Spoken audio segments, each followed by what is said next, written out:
nga profilet më interesantë së fundmi në media për mënyrën se si ka ndërtuar diskutime të ndryshme publike, por si fillim të gjithë e njohën për stilin e jetesës së shëndetshme. Sa po bënën, vendosi të kishte një regjim shumë të mirë ushqimor, gjithashtu dhe një disiplinë të pareshtur duke ushtruar 5 orë në ditë. Se çfarë bën sot Dorina Mema, që duket kaq bukur, le të na e thot më mirë. Mirëmëngjes, mirë se vjen.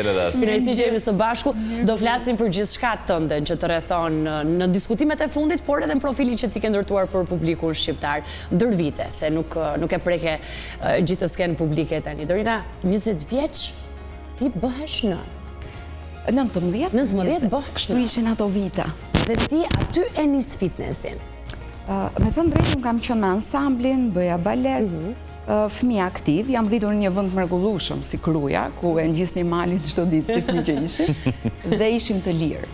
Kemi pasur fatin e një brezi që fëmijët tanë nuk e kanë sot, ne ishim fëmijë të lirë. Ne mund të rëzoheshim nga fiku dhe nuk na gjente gjë, dhe sot po të rëzohet një fëmijë, bëhet nami, ngrihen lajmet, bëhet viktimizimi, ngrihen organizata të cilat i zmadhojnë gjërat. E kupton, dhe nuk e lën njeriu që të jetë i pushtetshëm në ndërtimin e vetes së tij nga vuajtja, dështimi, dobësia, nuk ka një funksionim normal. Sepse të gjitha që ndodhin për njeriu ndërtojnë njeriu. Pra dështimi të jep një eksperiencë, të jep një forcë, të jep një motivim që ti të rritesh. Në momentin kur ty ta tregojnë, sikurse po ja bëjnë brezit të ri, çdo fjalë ja tregojnë, çdo gjëje i vendosin një emër, çdo dobësie i vendosin një kuror, që ti të rish aty tek ajo dobësia, mos të rritesh, mos të tentosh më tepër. Kupton?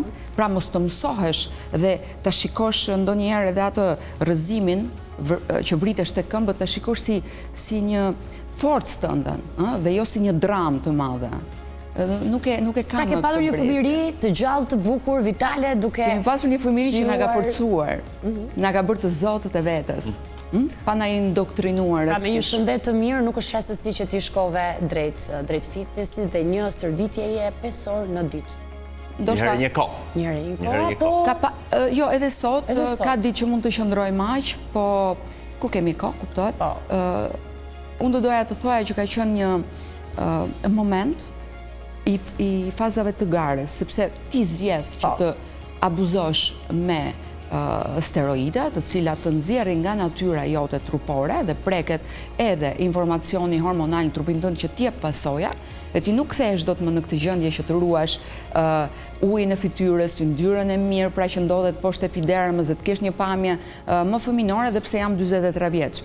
Më kupton? Pra nuk e ke këtë benefit në momentin që ti e dëmton sistemin hormonal, gjithmonë me inpute sintetike. Pra, kur ti merr një input, një informacion, apo po themi steroidin të jashtëm. Këto japin gjithmonë pasoja. Për t'ju ruajtur pasojave, ti zgjedh që ta bësh definimin me një dietë ekstreme dhe me shumë orë në stërvitje. Dhe e ndan në 3 faza: në mëngjes, bazdite dhe ndoshta ndonjëherë dhe darkë. Dhe gjumi i mirë ka qenë gjithmonë ilaçi që na jepte një karikim dhe një rigjenerim për të nesërmen dhe të ishim akoma më energjik. Kur nuk e gjumë të mirë, nuk mundesh të mbash dot një sistem fitness. Kjo është e para. Ky është çelësi i parë, serotonina. Nga ku fillojnë të gjitha balancat hormonale, sidomos për të suportuar rritjen e testosteronit që të suporton dhe hormonin e prostaglandinës që është i fuqisë. Por tek femrat ka lidhje me disa element që ne duhet i kontrollojmë, që në vitet 2013, kur unë kam qenë ndër të parët e sistemit global, kemi qenë në glob, që ishim shumë... Rang global. Po, ishim në rang global, nuk ka pasur shumë. Nuk ka pasur, se mos tek femrat. Se shikonim në Facebook që na vinin menaxher dhe thonin kërkon që të bësh pjesë e platformës tonë, të shesim imazhin dhe dietat, po ti nuk ke të drejta të ndërhysh për shembull kur ata bëjnë reklam të një suplementi. Po në momentin që ai suplement është i dëmshëm, ti e shet me imazhin tënd dhe kjo kishte pasoja. Dhe kjo më bëri që mos të futem kurrë me ta. Pra kam ruajtur shumë pjesën e imazhit. Po flasim për disiplinën bodybuilding. Jemi gjithmonë tek fitness.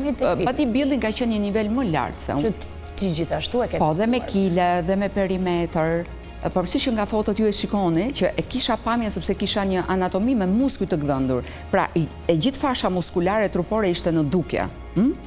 Por isha me kilet poshtë dhe isha me një parametër të fitnessit. Sepse po e bëjmë bisedën shumë profesionale. Janë të ndara. Do më thënë, Dorina, me do që publiku të do, për qastin që ti ke patur, edhe e vura re edhe në hyrje të bisedës, që me pyetjen e parë, e risole pak atë çfarë është diskutuar, dhe ti ke qenë në qendër të vëmendjes gjatë ditëve të fundit për disa zhvillime, por do mbrim deri atje, por le ta marrim në rend edhe në sens kronologjik gjithë bisedën. Sa vite u bën që ti je pjesë e mediave, një personazh publik, që të kemi parë në disiplina ndryshme, të kemi parë në kërcim, 2013? kemi parë në rolin e një vajze të ftuar në panele, që jep opinionet e veta, pra të kemi parë në disa ngjyra, 2013. Kemi filluar në 2013. Në fakt, në 2008 më bën Elda Laza, në Revista ka qenë një revistë e saj, një material, unë nga që punoja në zyrë, dhe kisha një profil administrativ, Elda më vinë të re, aty ku kishim zyrat vinin edhe stafi kësaj reviste dhe më thotë të bëni material, vajza që vishet me Roberto Cavalli, sepse ishin vitet 2000, 2005, 2010, dhe brezi jonë kishte shumë qef që ti ishte europian, deklamativ pak ndoshta. Të visheshim si ata. Si Milano. Jo, ka qenë një moment i bukur i Europës. 2003-2010 ka qenë moment i bukur i Europës, moda u zhvillua shumë, një liri individuale, po pozitive, sepse, e di ku qëndronte sekreti? Kjo liri individuale nuk po menaxhohej nga politikat. Dhe këtu kishte paqe midis njerëzve. Prap në shkoj aty, po do shkoj tek në për fund. Jo, dua të kuptohemi se ku janë kleçkat e përplasjes njerëzve, komuniteteve, mendimeve, kupton? Pra të gjithë duam që t'jemi modern, të ecim me një hap modern, por kemi përplasje. Pa rezerva në tha moshën, e? Tha moshën, 23 vjeç, edhe nuk përkthehet as pak. 22 për 23. Dorina, unë baj mend se dua të di se si i ke përjetuar. Flasim për agendat, patjetër, por nga ana tjetër le të japim disa mesazhe. Kemi shumë të rinj aty që na ndjekin. Do të kalojnë fazat e ndryshme të jetës, cyberbullying në kohën që jetojmë është ndoshta fenomeni më prezent i mundshëm. I mban mend portalet sa shpesh të sulmonin. Gjenin ndoshta kapeshin tek forma trupore që aso kohë ishte profesioni, të jetoje nga ajo gjëja. Dorina Mema, pastaj komentet, si e mban mend atë periudhë jetës? Atëherë, se ishte edhe sa po kishë nisur dhe rrjetet sociale, Facebooku ishte më shumë. Individët si unë, që kur zgjohen në mëngjes, kanë gjithmonë një qëllim të mirë, dhe e dinë mirë se çfarë duan të japin dhe çfarë duan të marrin nga kjo botë, nuk shqetësohen nga keqkuptimi dhe nga zilia, dhe nga disa individ që e kanë shumë problem pavarësinë tënde, sepse unë isha një individ, një personazh që nuk po kontrollohesha. Nuk më kontrollonte dot askush, as një linjë, as woku që ishte i pranishëm, po ju nuk e dinit. Woku po zhvillohej në Shqipëri, po trajnohej në Shqipëri, po ju nuk e dinit. Dhe këtë frymun e kam mësuar që në vitet 2014, 2015. Kupton?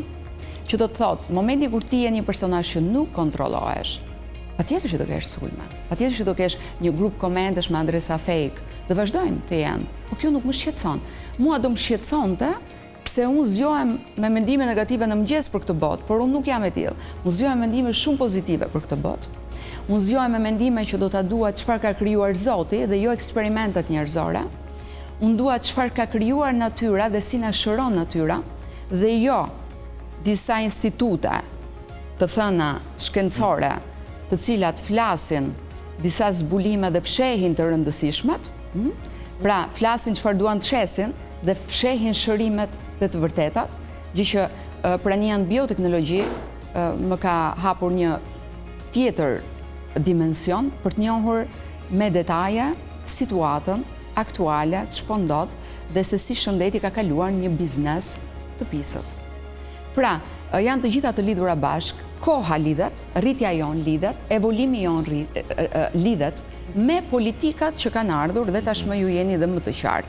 Sepse ndoshta u ngritën platforma mediatike që të përdoreshin nga politikat, por i doli situata nga duart, sepse njerëzit kanë një pushtet të mrekullueshëm, awaken, pra kanë një pushtet ndjesor. Shumë njerëz nuk vibrojnë vertikalisht, horizontalisht, por vibrojnë vertikalisht. Që do të thotë, janë njerëz që nuk është nevoja që t'ja tregojnë të gjitha fjalët, ndjejnë, E vërteta nuk mund të shkruhet si e zezë mbi të bardhë, por ndjehet. Ky është pushteti i njeriut divin, i njeriut të shenjtë, i njeriut të paprekshëm që ekziston akoma në frekuencat e lidhura ngushtë me natyrën. Ne duhet që qëndrojmë të lidhur me natyrën, këtë mos të shkëpusim asnjëherë. Dorina, do ndalemi pak tek fjala që është pushteti yt dhe i kujdo, por ti sfundmi ke nxitur të gjitha këto debate të nxehta publike. Je sulmuar nga kjo që ka ndodhur, përse po e bën Dorina në këtë moment këtë gjë? Atëherë, unë jam interesin e kujt përfaqëson? Flet për familjen e saj, flet për çfarë shqetëson, ku ndërkohë mund të qëndronte edhe në heshtje dhe ta linte këtë shoqëri të vijonte po njësoj. Ke të drejtë. Në 2022-shin, një speaker që ishte dhe një reagimi imi pjesa që nga reklamat që shikonim në botë që burrat po bën reklamat e vajzave, por apo ndërhyej shumë te bota e gruas. Dhe nuk më pëlqente që një njeri trans të quhej femër, grua dhe filloi duke ky korrigjimi, po i dhunshëm kudo. Po flisja për mediat e botës. Dhe është ajo video famoze që u shpërnda. Aty ka qenë një sulm i jashtëzakonshëm, po dhe tek vajza ime. Dhe kur fola me konservatorët, që ishin disa grupe, po dhe patriot, vendosën të hapin aleancën konservatore. Unë jam në kryetare të aleanca konservatore.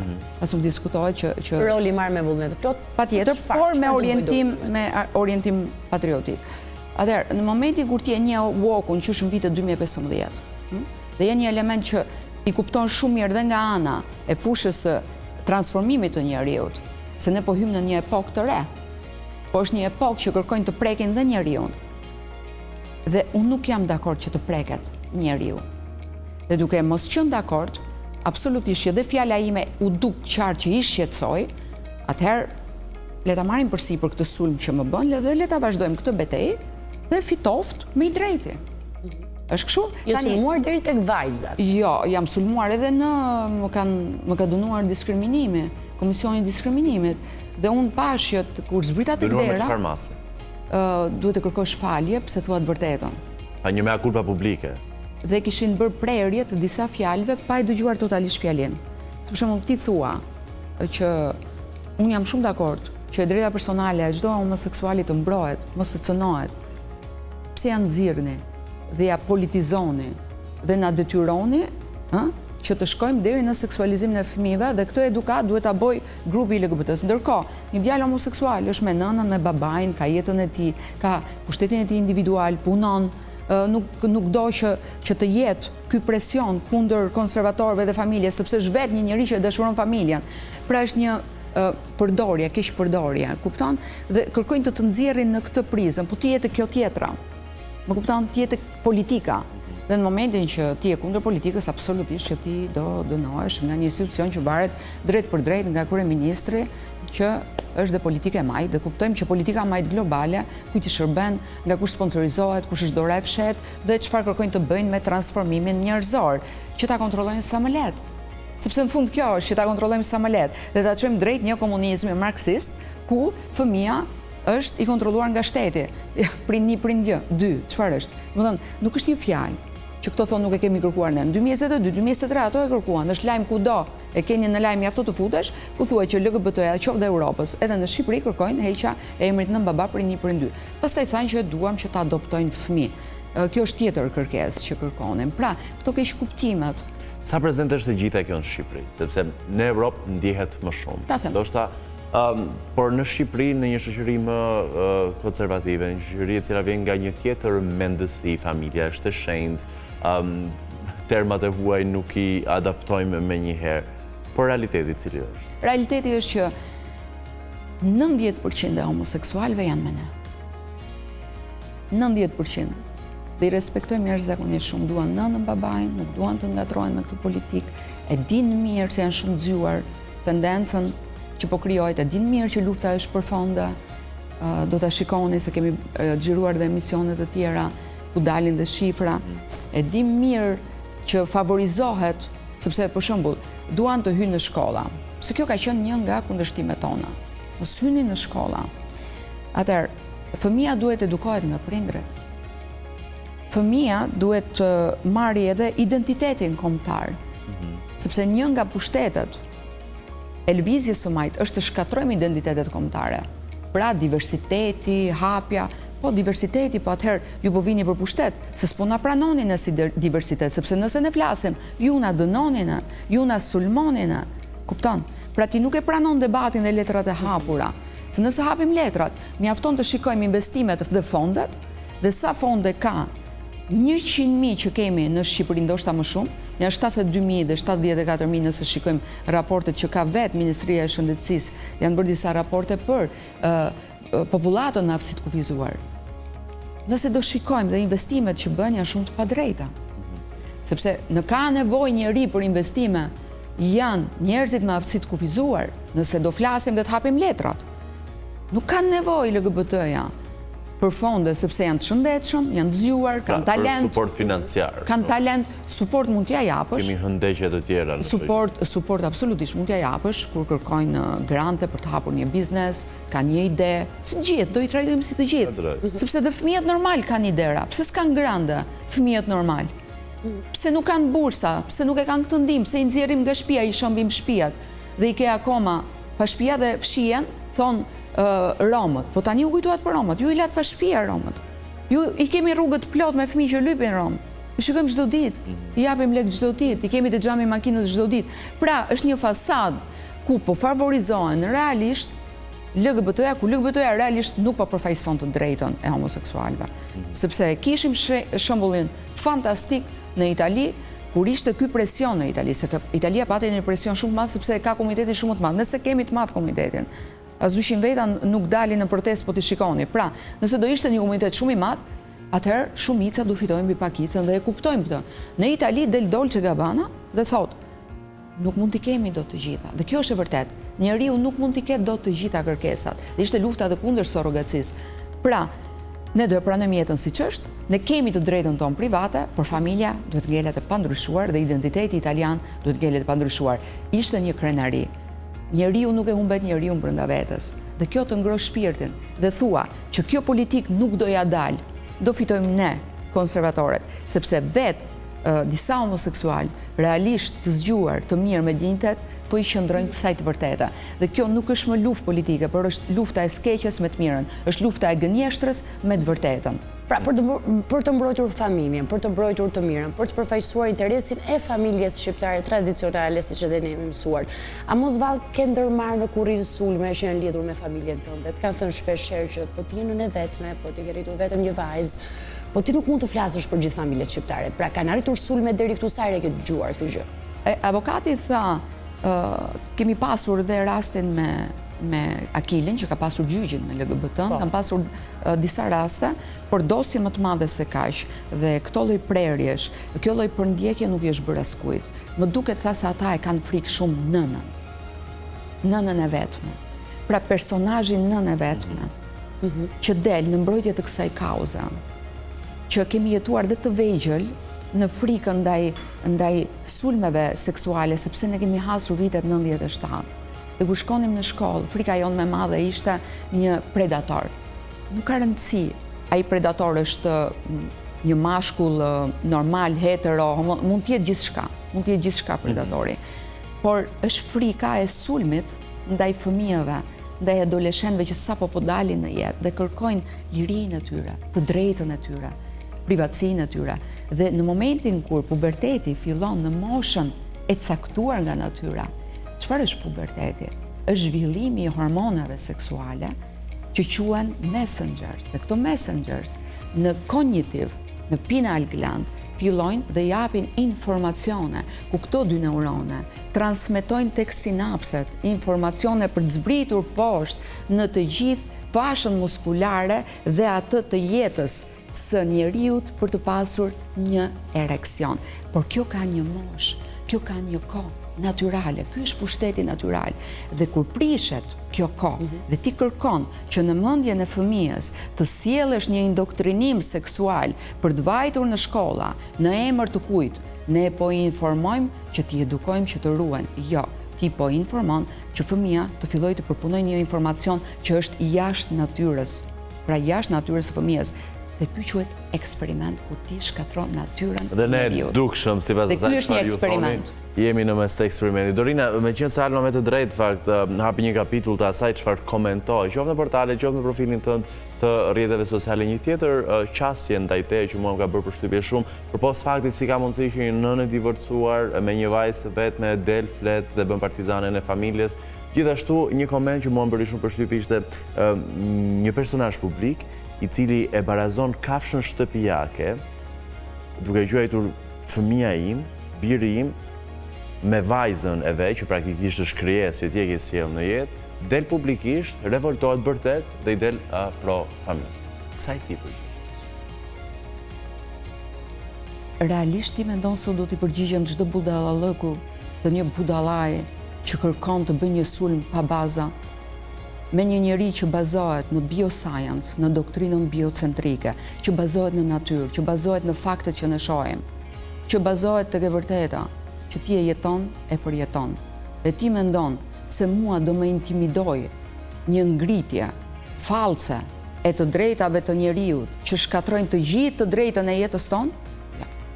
Këtu favorizohen disa individ që ndoshta janë dhe të dënuar me dosje për krime dhe flasin në emër të drejtës së njeriut. Pra po flasim për një falsitet ku këto komente as mos i lexoni, as mos e fusni mendje në punë për të tilla ngarkesa. Absolutisht jo. Kafsha kërkon mbrojtjen sepse ekziston. Kafsha është pjesë e natyrës dhe ne do ta mbrojmë. Dhe kafshën kemi për detyrë ta mbrojmë për këto 5 pika: strehim, ushqim, të sillemi mirë, të krijojmë kushte të mira dhe mos jemi barbar. Të jemi një popull europian, fjalë e madhe europiane. Atëherë, në momentin kur ne nuk dim të trajtojmë kafshën, akoma s'kemi mësuar të trajtojmë kafshën dhe kam bërë protesta për këtë pjesë. Si mund të pranojmë ne këtë botë dhe ta quajmë open-minded dhe kemi përqafuar homoseksualitetin, të jenë kudo, të punojnë kudo, i ka mbrojtur nga bullizimi, kur të mos hiqen nga puna, të hipen grante, por nuk mundemi do të japim ligjin, sepse ligji duhet të ndërtohet në bazë të vërtetës, në bazë të familjes. Ky eksperiment dështoi në perëndim, por eksperimenti i familjes nuk ka dështuar kurrë. Familja ka treguar që ndër shekuj e ka mbajtur trashëgimin njerëzore, e ka mbajtur embrionin e tokës që në thelb është jeta. Atëherë si do mbrojun një tek individuale në bazë të vërtetës? Ktu vihet në dyshim inteligjenca jon, shkollimi jon. Ne nuk mund të pranojmë dot diçka që është gënjeshtër. Dhe çfarë do quhemi? Një popull budalla, një popull idiot. Në emër të kujt? Në emër të tekave personale. Të vendosim ligjet në emër të tekave personale kur nuk janë as shumica? Jo, kjo nuk është e drejtë. Dorina. Kështu që ato komente as mos i dëgjoni sepse vijnë nga mendje që janë të paguara, vijnë nga mendje që vijnë nga fondet, vijnë nga mendje që po shesin fëmijët e Shqipërisë për të realizuar qëllimet e tyre personale, sepse nuk janë të zot që ta përballojnë jetën dhe nuk kërkojnë ndihmë ta përballojnë jetën. Nuk kërkojnë ndihmë nga shoqëria. Po çfarë bëjnë? Sulmojnë shoqërinë. Sjellim këto çaste. Do na duhet një tjetër bisedë me Dorinën. Në fund të ditës pyetjet e publikut kur i bëhen personazheve publik, prandaj quhen personazhe publik sepse edhe mund të gjejnë hapësirën për t'i dhënë një përgjigje. Faleminderit shumë për këtë bisedë. Dhe na jep fjalën që në bisedën tonë të radhës do bëjmë palestër të tre bashkë. Faleminderit. Që të dedikojmë një jetë të shëndetshme dhe të përmirësohemi. E janë tek Puma e bëjmë atje çfarë. Bukur, mirë. Është kënaqësi. Shkojmë në hapësirë menjëherë informative.